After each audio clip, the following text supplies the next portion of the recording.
Among the young ones in the community are those known as junior youth, who fall between the ages of, say, 12 and 15. They represent a special group with special needs as they are somewhat in between childhood and youth when many changes are occurring within them.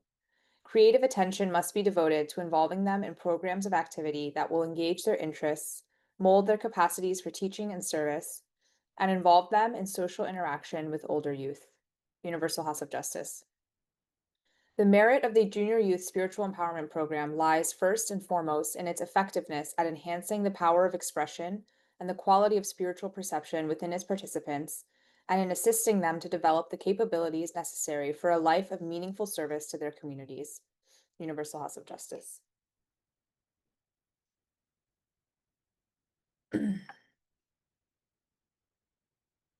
So today we're really happy to have Mr. Eugen Yazdani, and his topic is Finding Purpose in Service, My Path in the Baha'i Junior Youth Spiritual Empowerment Program. Mr. Yazdani is a sanctions compliance officer at a major U.S. bank with over a decade of prior experience as a national security professional in the U.S. federal government. His government service included roles at the U.S. Departments of Defense, the Treasury, Homeland Security, and State, as well as within the intelligence community, where he focused on national security, strategic policy, and financial crimes. He holds a master's degree in public policy and international affairs from Princeton University and dual bachelor's degrees in Near Eastern Studies and International Relations from the University of Arizona. Raised in Jamena, Chad, and now based in the Washington, D.C. area, Eugen was raised as a Baha'i and is deeply committed to community service.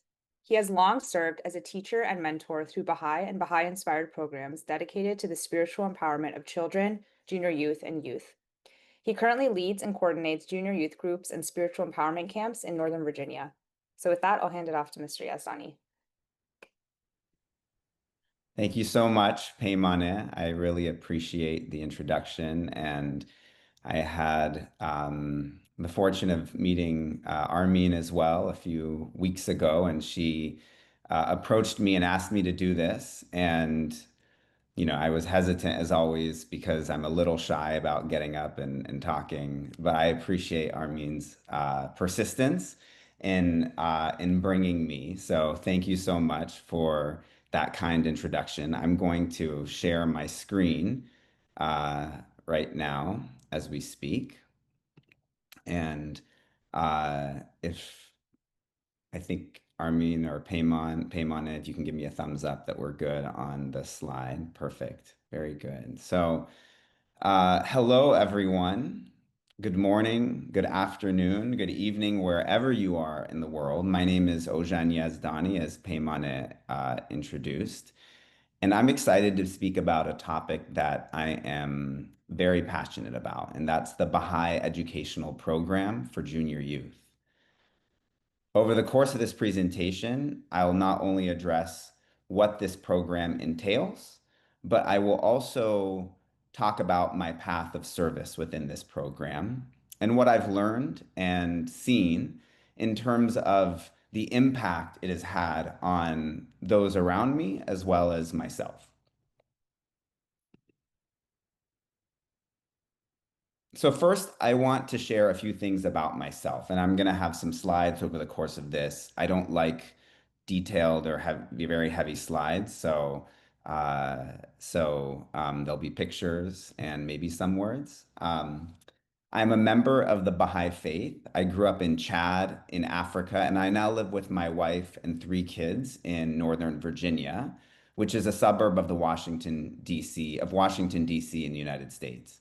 I love to learn about the world and the people that live in it. And what particularly excites me is having meaningful interactions with others, conversations that go deep and explore who we are as individuals, our struggles, and ultimately how we can live a more purposeful life.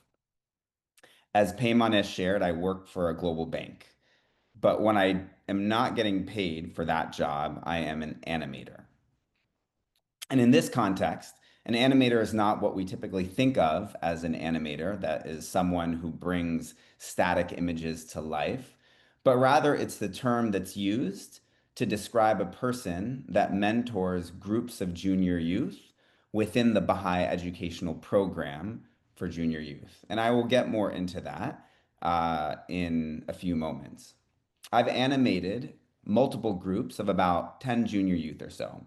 And I've organized and run intensive camps for 30 to 50 or more junior youth at a time. I also train, advise, and accompany animators, other animators in my area, in this geographical area, and help coordinate the program, the junior youth educational program in this area. All that being said, what I want to make very clear is that I am by no means a professional educator or expert in adolescent development or education. You heard my bio, it has nothing to do with that. I really do this because it was a calling.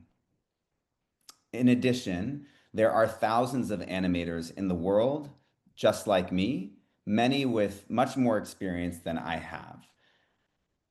So take what I say as, experience from one animator. I also want to add that the opinions and the views that I express here are entirely my own, not an official Baha'i interpretation or message. And what I've learned is really as a result of my service in this path, as opposed to any knowledge that I have come in with. So please, again, take these views as observations of one individual who is walking along a path of service that they have found to be their calling at a certain stage in life.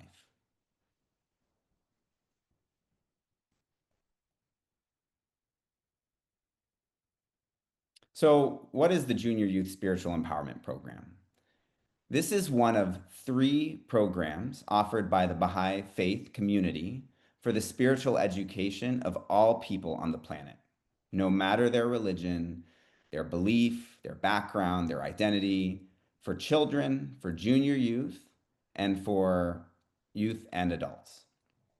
Baha'is believe that the numerous social and economic ills afflicting our world, such as the growing gap between the rich and the poor, the vast number of people living in poverty, the proliferation of environmental deterioration, the political conflicts that are erupting in the world, the erosion of justice and responsible governance, these cannot be resolved solely through political or technical means. What is really needed is a spiritual solution. And what we mean by that is that we humans, the custodians of this earth and the civilization being built on it, must develop the capacity and the spiritual qualities on both an individual and a collective scale to transform our society, all the spaces that we inhabit, into places characterized by justice, peace, unity, and cooperation. Baha'is also believe that the only power capable of generating this spiritual transformation is God. The divine physician that's mentioned in this quote on the screen here from Baha'u'llah. Now, in every age, a divine educator or messenger or prophet appears to humanity with guidance for that time and place about how to live in peace and harmony. Baha'is believe that Baha'u'llah, the founder of our faith, has brought the spiritual teachings that can transform society today. These spiritual teachings include that all religions come from the same divine source and they are successive chapters in a single unfolding religion, that all people are members of one human family and prejudice of any and all kinds must be eliminated. Individuals must search and discover the truth for themselves rather than blindly following tradition or authority. Men and women are equal in the sight of God and must have equal rights and opportunities. Science and religion are both needed for progress, and so they must be in harmony. Decision making should be guided by consultation and cooperation rather than competition and debate. So, those are some of these principles. And so, the educational programs I described earlier for each of the age groups that the Baha'i community is currently offering is that mechanism for educating all people in these principles to enable that transformation. So that is the Baha'i community working really hard to try to bring these teachings of Baha'u'llah to impact our lives, to have a personal and profound impact on the lives of those that go through these educational programs. The core premise of these Baha'i educational programs is that each human has a twofold moral purpose. The first is to attend to our own individual, spiritual, and intellectual growth. And the second is to contribute to the betterment of society.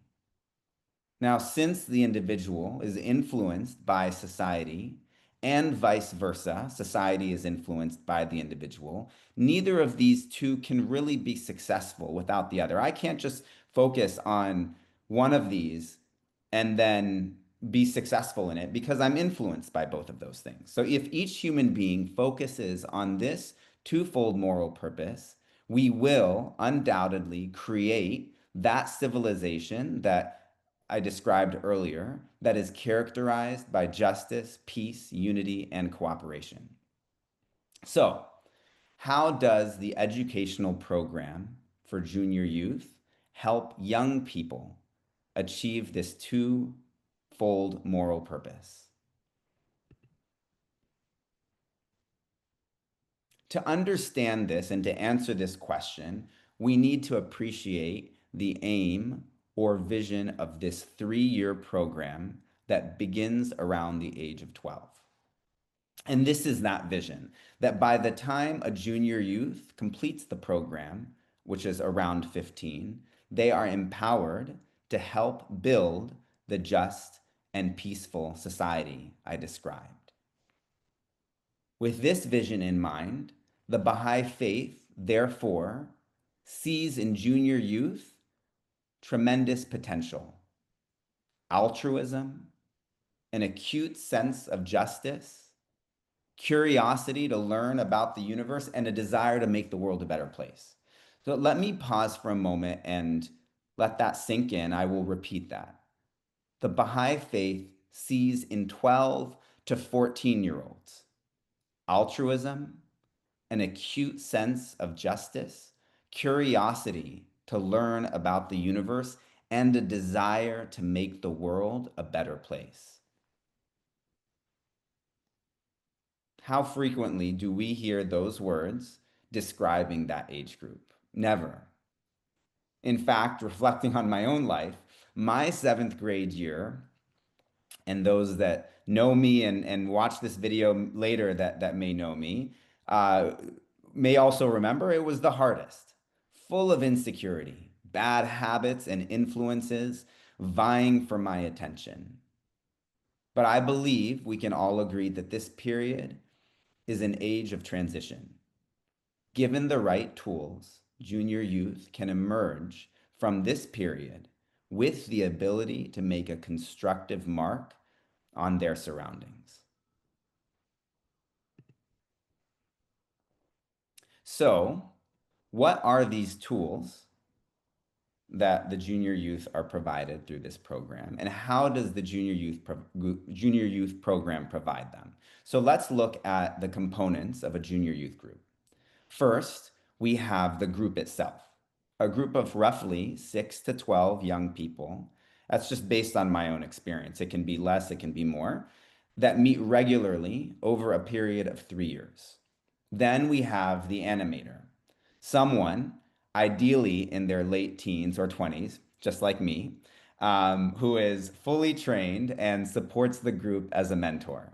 Animators see the potential in these young people, the potential that was described earlier, that I described in the earlier slide.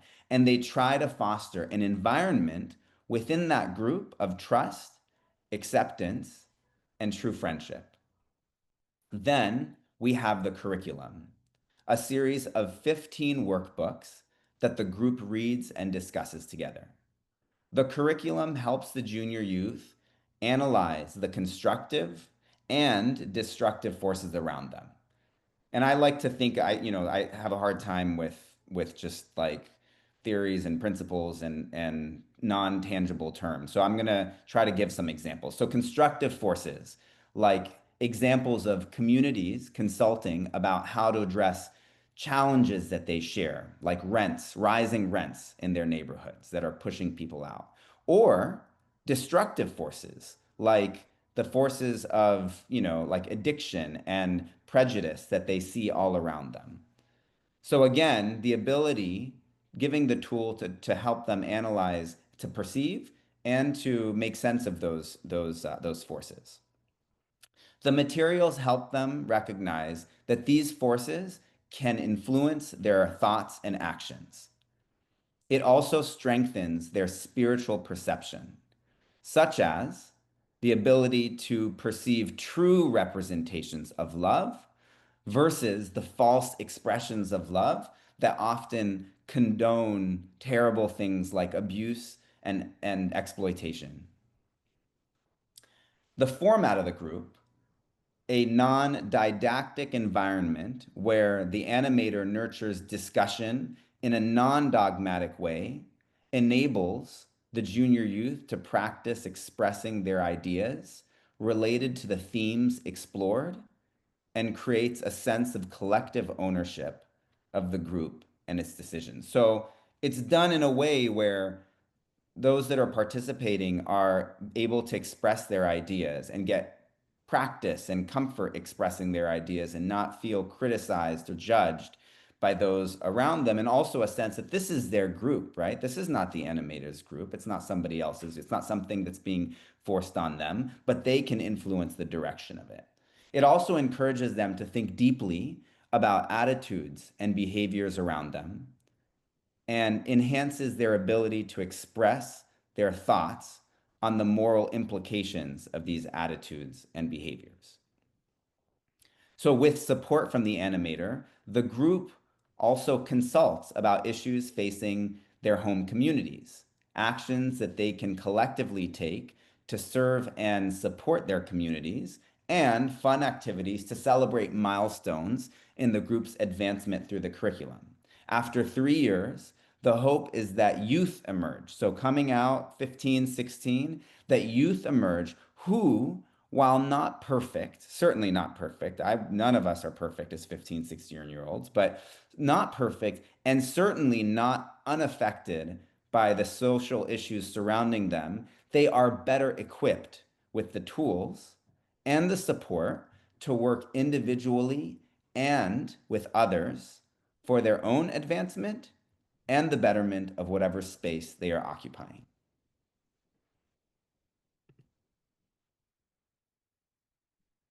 Okay, so now I want to talk about my path in this program and how I found it. I mentioned that I grew up in Chad in Africa, and the city was actually Jamena. There's an N at the beginning of the city, but you don't say N'Djamena, you say N'Djamena. It's like a very silent, soft N. Before I was born, my parents left Iran, which had an established and vibrant Baha'i community at the time, and settled in Chad to support a very new and growing Baha'i community. Their purpose there was to form durable bonds of friendship with all people. I want to just capitalize all people, help establish and strengthen Baha'i communities and institutions that were being founded or growing there, and especially to learn how Baha'i principles, those same principles that I described earlier, and there are many more, can be applied to address the most pressing needs facing their new country. And I'm going to take a little tangent here because, you know, I want to key in on that word learn, right? Because we have principles, but we have to learn wherever we are through discussion with others and consultation, how those principles apply to the reality of wherever you are. You can't come in and impose certain ways of thinking. And that was a big part of what they were doing, or trying to do. So outside of the jobs they were paid to do, every moment of their time was spent supporting this community. And I was along for the ride. And I say that because I did not make that decision, to leave my home country and be in Chad. I was just there and was as a result of their decision. And just like any pre-adolescent child, I didn't always appreciate it. I have vivid memories of being woken up early on Sunday mornings to drive an hour to visit a new Baha'i living on a subsistence farm in a village with no electricity or running water on the outskirts of town. I would draw in the sand with sticks or chase chickens away as my dad engaged in a lengthy conversation with this family and their neighbors on the implications of the Baha'i principle, for example, of gender equality on the education of young girls, or the nature of the relationship between husband and wife. Looking back, it was from my parents that I developed this drive to meaningfully connect with others, the habit and pursuit of serving my community, and I saw firsthand the way the Baha'i teachings could be used to change people's habits and lives for the better.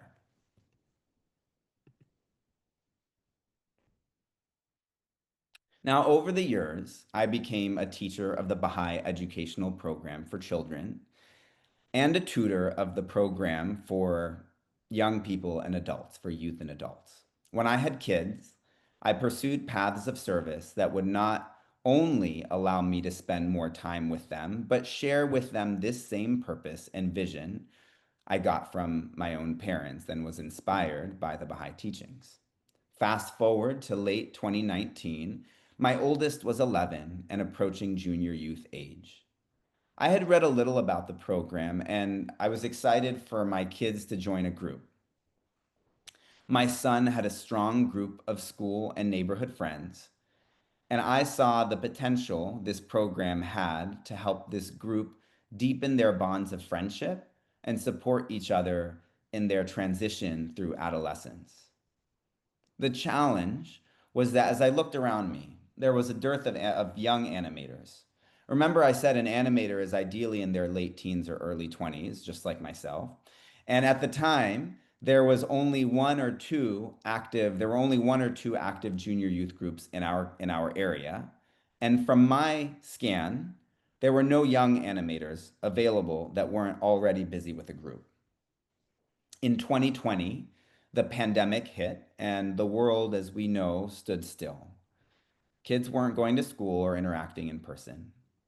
Seeing the urgency of the moment and the need that these kids had for connection, I jumped in and started animating my first junior youth group with my son and his friends at this time.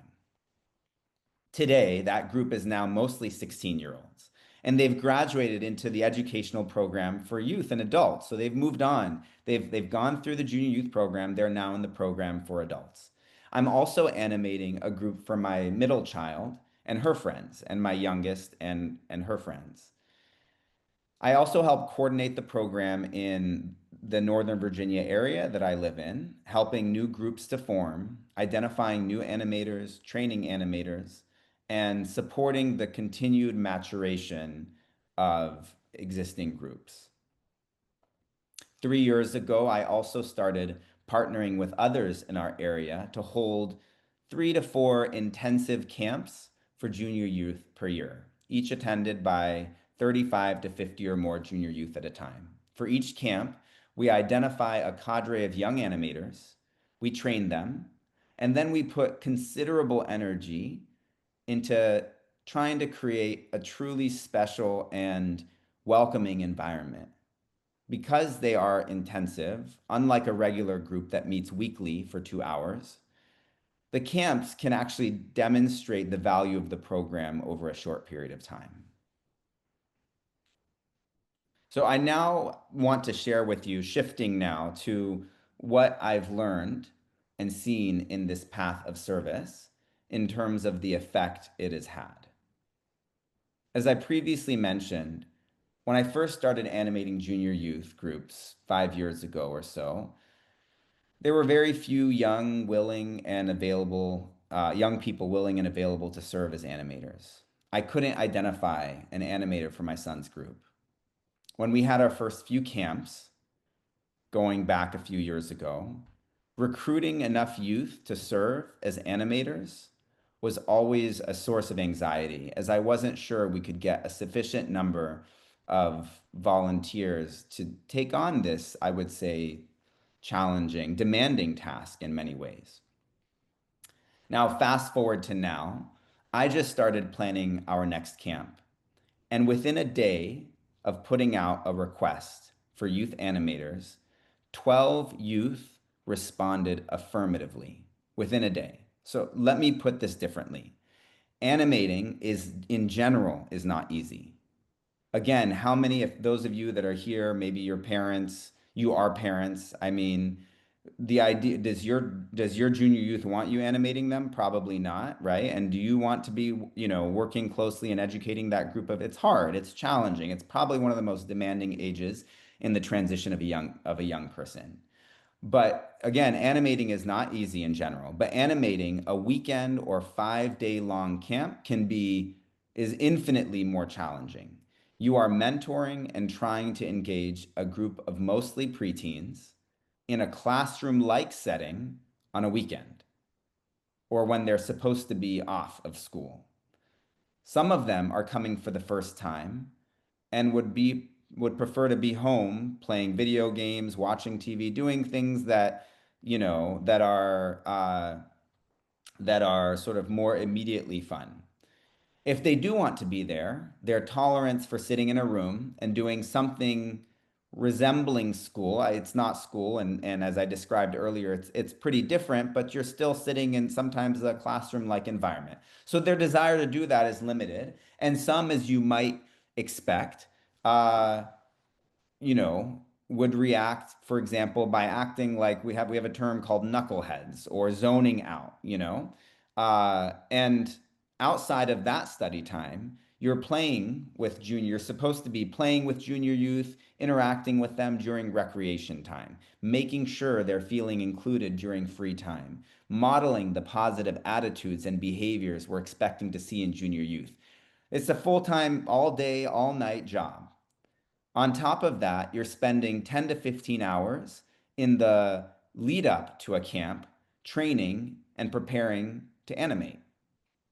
Many of these same youth animating at these camps are also animating regular weekly groups. They are dedicating 2 hours a week animating a group, perhaps more, another hour or two, helping their junior youth with other things such as homework or help with other things. And they're visiting their homes to share with their parents what their children have been learning. How many 15 to 18-year-olds do you know who are willing and have the time management skills to take something like this on? These are just like most people in that category you would think of. They might be on competitive sports teams, taking very demanding academic courses. In fact, my oldest one is a junior in high school, and here in the United States, that is the most demanding academic time in someone's young life before they go to college or university. Studying for standardized exams, entrance exams for university or college, engaged in intensive programs for artistic or musical or other forms of, enrichment and development. And there's no reward or certificate that comes out of this. It's just me, at the end of each of these camps, getting up and thanking them for their service. That's it. And yet, within a day, 12 youth committed without any encouragement, prodding, follow up from me or anyone else, from their parents or anyone else. And many of these same youth are animating groups on a weekly basis. So, in the past 5 years of doing this, I have seen young people eagerly volunteering to dedicate their time and energy to mentoring and serving those just a few years younger than them. We now have more than 25 young animators actively serving in regular groups or who have served in camps in the last 2 years in our area. Now that's good. It's exciting looking back 5 years, but we need more, right? Because this is a program for everybody. Every junior youth in our area should have the opportunity to go through something like this. Now, these are certainly very special youth with, it always brings me to tears to think of them, with whom I have the honor of serving and seeing grow. But I would venture to guess that they are not this rare breed of human, that they are not unicorns. In fact, all youth have the potential and the capacity to do this. What I've seen is that when they engage in service, in this case, within the Junior Youth Spiritual Empowerment Program, we can see them demonstrate their true capacity and play an invaluable role in society. The other thing I've observed is the growth and maturity of junior youth participants in the program, whether over the course of 3 years in the program or even over the course of a single camp. I've had the pleasure of taking one group through the full 3 year program and am now entering the final year of the program with another group. I learned this with the first group, and I'm remembering it now. You cannot see change after 1 week, 1 month of doing this on a weekly basis. Nor are we expecting, even when the whole program is done, to see junior youth emerging from this program unbothered or unaffected by the challenges of the world around them. What I am seeing after 3 years in the program are 15 to 16-year-olds who are eager to fight and understand the importance of fighting the incessant urges of self-absorption and self-indulgence by engaging in serving others, who are able to perceive the destructive and the constructive forces at work around them, and who are eager to be active proponents, protagonists, if you will, for the betterment of themselves and their communities. For example, the first group I animated, who are now around 16 years old, all but one, in fact, maybe all of them at this point, are teaching children or animating junior youth, either in a periodic camp setting or in a regular weekly group. There was a time at the earliest stage of that first group where I questioned whether any of them would be able to resist the pressures and demands of a self-indulgent world to carve out a central space for service in their lives. And yet, I'm so pleased to see that we're seeing this impact and this result later. As I look at the current junior youth groups around me that are concluding or in their final year, many have already started serving. Many of the members of those groups have already started serving as teachers of children's classes or begun helping older, more experienced animators of younger junior youth groups. At the last junior youth camp this summer, I can't tell you how many junior youth approached me expressing their desire to be an animator in the future. I recently chatted with a junior youth who's been in the program for 2 years. This summer, he was on his way to a junior youth camp abroad, and he was so looking forward to going into that program after having been admitted off the wait list at the very last moment. Sadly, it's very sad. So after losing his passport on his way there, he had to deal with the extreme disappointment of being sent back home while watching those friends that were traveling with him board the next flight to go on to the camp. I saw him afterwards, and when I remarked to him at how well he was dealing with this disappointment, his response was to express admiration and gratefulness for another parent who had to leave behind his own family in the middle of this trip to chaperone this young junior youth, young junior youth back to the United States. This is an example, and a very simple, in fact, example to me of a junior youth being affected by the disappointment presented by life's travails. And yet, in moments like these, seeing and then focusing on the kindness of others and expressing hope for the future, for his future, for the future of those around him. This is a junior youth, and I want to say this is a junior youth who at one point had little desire to attend junior youth groups or camps. And that's over a 2 year period, right? Now, how much of a role the program actually played in his maturity, we'll never know. We can't measure that, and we don't know. And I will tell you that he has extraordinary parents, and he's a very, very bright kid. But nonetheless, it speaks volumes to the capacity for perception and positive thought and action that can be honed at this age. They have the potential, and that can be developed. Within the evolution of a group, I've also observed greater maturity and capacity for collective action. As I mentioned, groups will consult about the needs of their community and decide on collective action they can take to address such needs. As an animator, I may have my own ideas as to what types of service would be most relevant or most helpful or most interesting, but core to the viability of the group is the collective ownership that comes from the group consulting together and making its own decision about how to serve. So, as an animator, I try not to impose my views and rather focus on supporting consultation and decision making where all can participate or feel recognized while also providing guidance on the feasibility of any particular action. In one group, their very first project as 11-year-olds was to make dog toys for a dog shelter. They donated old t-shirts and they tied them together and did some stuff to make them dog proof, and that was it, right? That same group, now 13 and 14-year-olds, just this year planned a two-phase project where they raised money to donate meal packages to food insecure youths in local high schools. In fact, they raised over $800, this group of youth, of junior youth. The first phase was a bake, art, and shaved ice sale.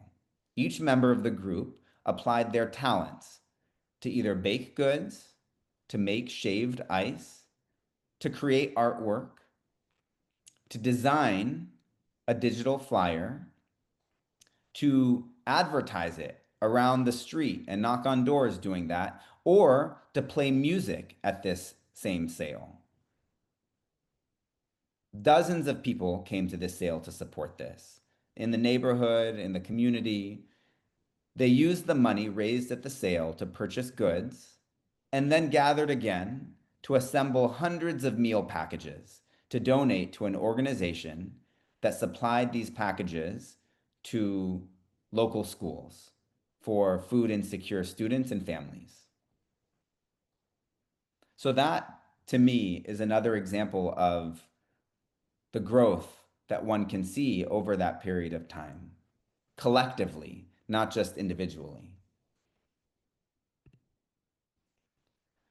So I know I said you cannot see change in 1 week or one session, but owing to the intensive nature of the junior youth camp setting, I've definitely seen growth and change within and between camps. At our camps, we work really, really hard to create a certain environment. An environment where all junior youth feel safe and comfortable expressing themselves, where they feel they belong and where they feel they can learn. So it has to be an environment free from prejudice and ridicule, from distraction, where all those that are there are present and engaged, being friendly and inclusive, and where conversations and interactions are uplifting. The three components of the junior youth group that I described earlier, the curriculum, the animator, the group, all have to be aligned in creating this environment. So let's start with the curriculum. We need to properly deliver the curriculum.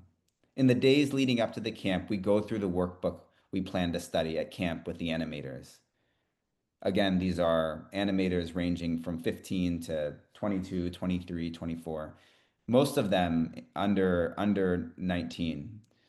So we go through this curriculum, the book we plan to study with the animators in advance, trying to understand what the book attempts to do and how it does it. We try to do justice to the material by designing art and drama workshops, working with artists in our community, these workshops to reinforce the messages of the book. And we start each day with prayers and songs to help create a sacred space that is conducive to spiritual growth and learning. Now, onto the group. At the very outset, we set clear expectations for the environment we are trying to create and for the type of conduct expected from all participants. We tell the junior youth that they are here because they want to be here. They're free to leave whenever they want, and the responsibility for creating the environment conducive to spiritual and intellectual growth that we need and for the learning that we need falls on them because the animators cannot do this alone. Each subsequent morning, we reflect as a group on how we are doing in creating the environment we are striving for. We acknowledge what we're doing well and where we can improve.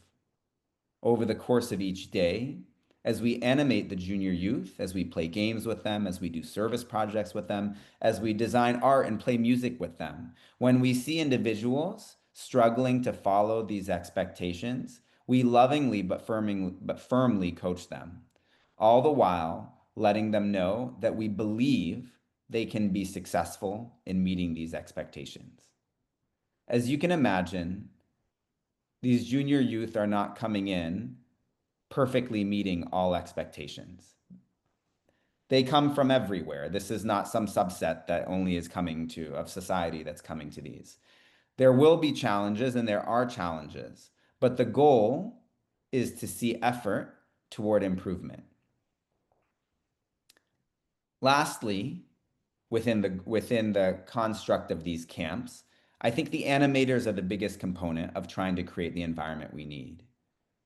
They have to be ready to deliver the curriculum. They have to be on, fully engaged and present every moment of every hour of the camp, during breakfast, during snack breaks, while playing outside sports, during our community service project, while eating dinner, while getting ready for bed at the dorms. They have to be on, exemplifying all the expectations we are outlining for the junior youth. If the animator is distracted, if they are teasing or scolding a junior youth or act in any way like the expectations do not apply to them, then we really have no hope in expecting the junior youth to abide by these same expectations. At every camp, there have been junior youth who use inappropriate language, for example, calling others names or reacting severely in different ways to their peers. As I said, these aren't some rare breed of children or unicorn children that are participating in these camps. These are camps for everybody. By the end of these camps, and as a result of the work that we are doing and the environment that we're trying to create with each of the components I've already described, not only does the language and the behavior improve, but these same kids that are struggling with the language and the behavior at the beginning of the camp are proudly reporting back to their animators each day on the progress they are making. Notice that they're not asking to leave somehow feeling discouraged that they're constantly in trouble, but they want to do better and they want to report back that they're doing better because they are eager to show improvement. So that's within a camp, the improvement and what I've seen and what I've learned. I also see growth and improvement from camp to camp. Don't get me wrong, these camps are very hard to run. They take a lot out of you, but the behavior and spirit is on average better with each successive camp that I've been a part of. And I think it's because everyone, animators and junior youth, all those that are volunteering their time and work and effort into making these camps successful, many of which are repeat attendees, are getting better each time at working to improve their own characters and improving their environment. At our very first camp 2 years ago, it was not unusual to see a junior youth sitting aimlessly by themselves, not feeling included, and asking after day 1 or day 2 to go home. Since that camp, we frequently quoted the phrase from the Baha'i writing. So we started in that camp and we do it every year, every time we have a camp. Bring those who have been excluded into the circle of intimate friends. It is our aspiration.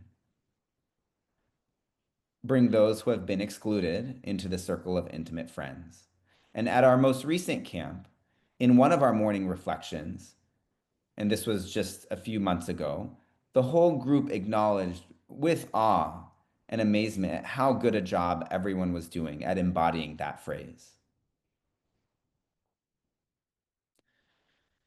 So now that I've spoken about sort of what I've seen in terms of the impact, transformational effect of this program on those around me, I think it's probably worth talking about perhaps how it's affected me as an individual, myself, since we did say this is about individual growth and collective growth, and neither of these things can happen, without the other. So I wanted to share a few things I've seen or learned about myself through my service in the Junior Youth Spiritual Empowerment Program.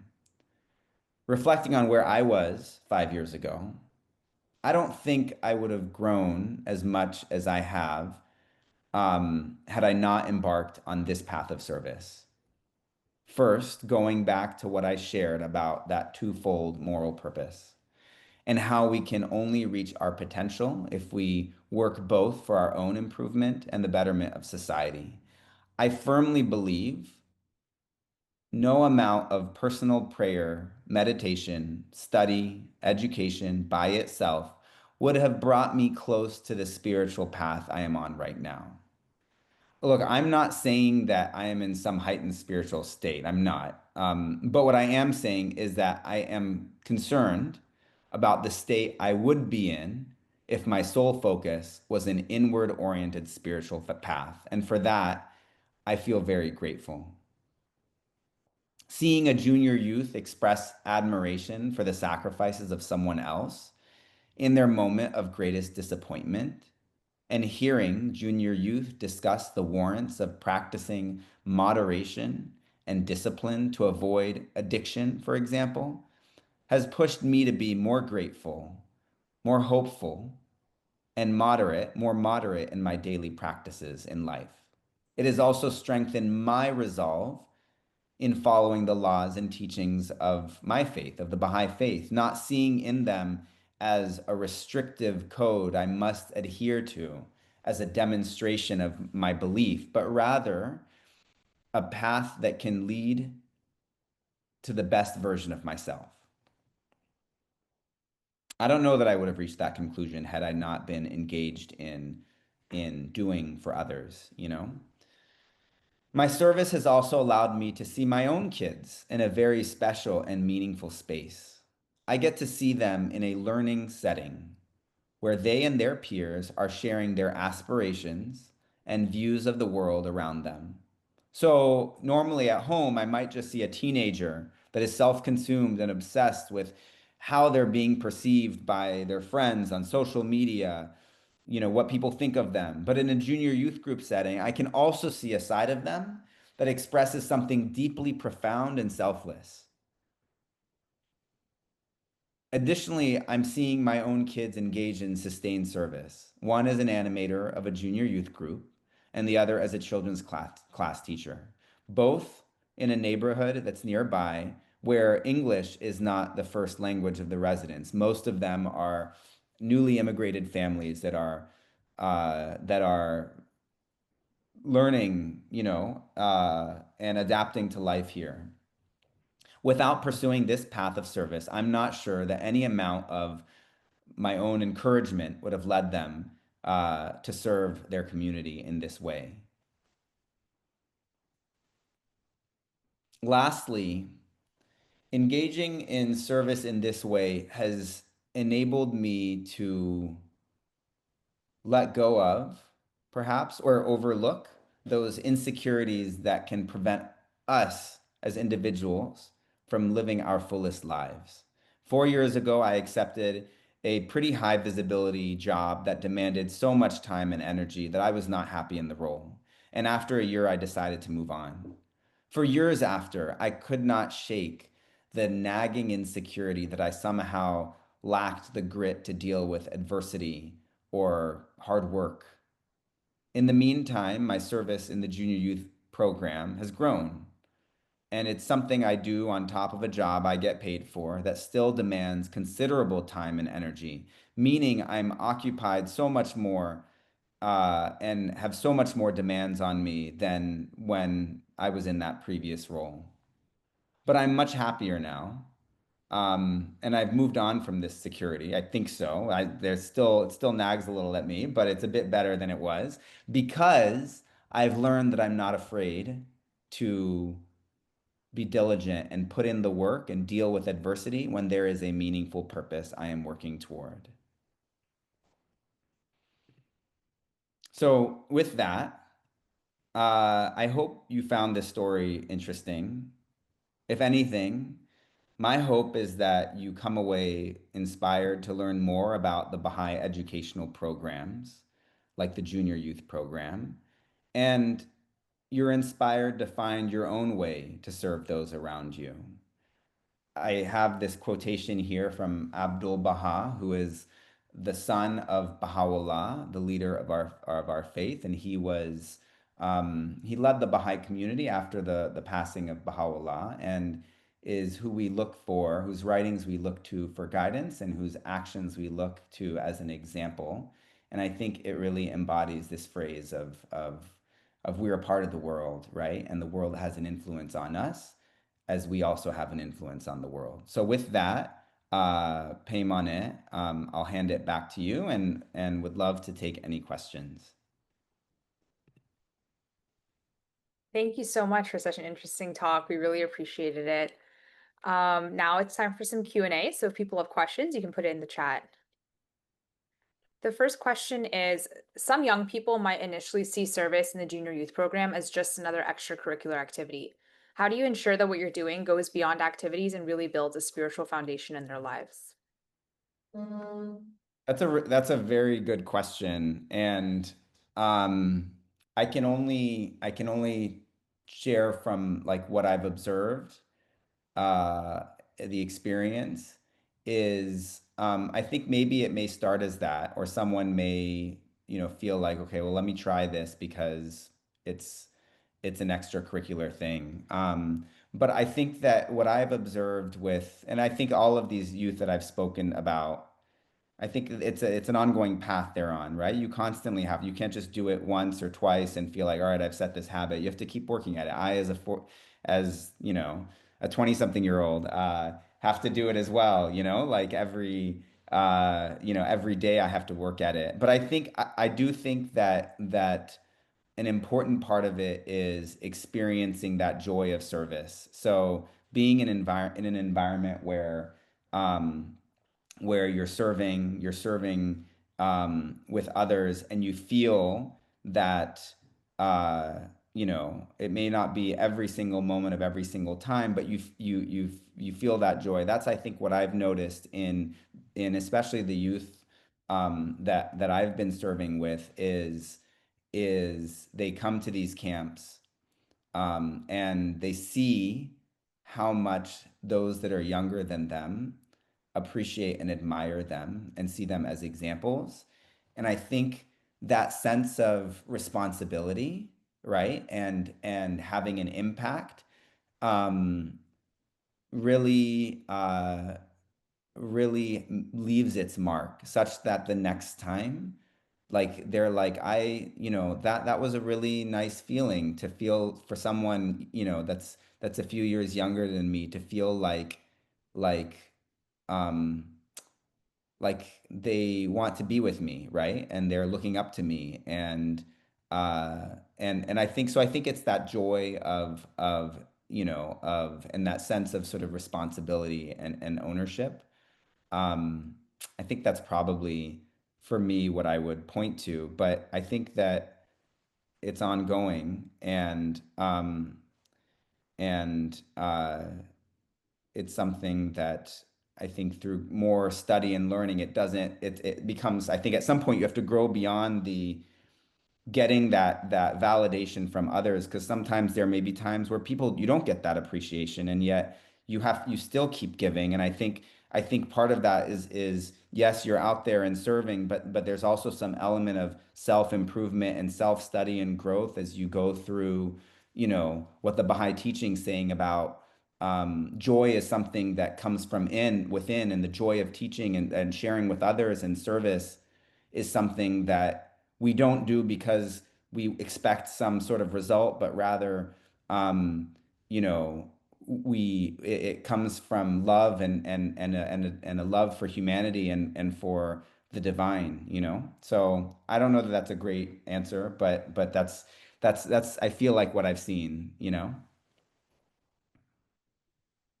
Thank you. The next question is, the program emphasizes empowerment, but sometimes we as adults or animators may unintentionally impose our own views. How do you check yourself to make sure you're really empowering the junior youth to think independently and not just guiding them towards your own conclusions? Hmm. That's a really, really good question. I think it probably took time for me. Um, it took time for me to get there. I think the first thing is I think we can't be afraid to do something wrong, right? We have to be okay making mistakes. And sometimes we get into we're animating our first group and a junior youth says something, they start acting out or they start being disruptive, and we begin to sort of have that lizard part of our brain response, a feeling of threat somehow. As an animator, our opinion or our view or our control over the group or something that we don't necessarily agree with is somehow putting the program at risk, and we can't have that quick reaction, right? We kind of just have to breathe through it and hear what's said and respond, in a way that's neutral, but tries to, you're focusing on them advancing in their understanding of the material, not them understanding what you understand. So you want to know what the material is trying to do, and you want to see that, okay, from if the theme of this book is joy, right? And the true source of joy being connected to, so that I'm speaking about the second book in the Junior Youth Spiritual Empowerment Program is called The Wellspring of Joy.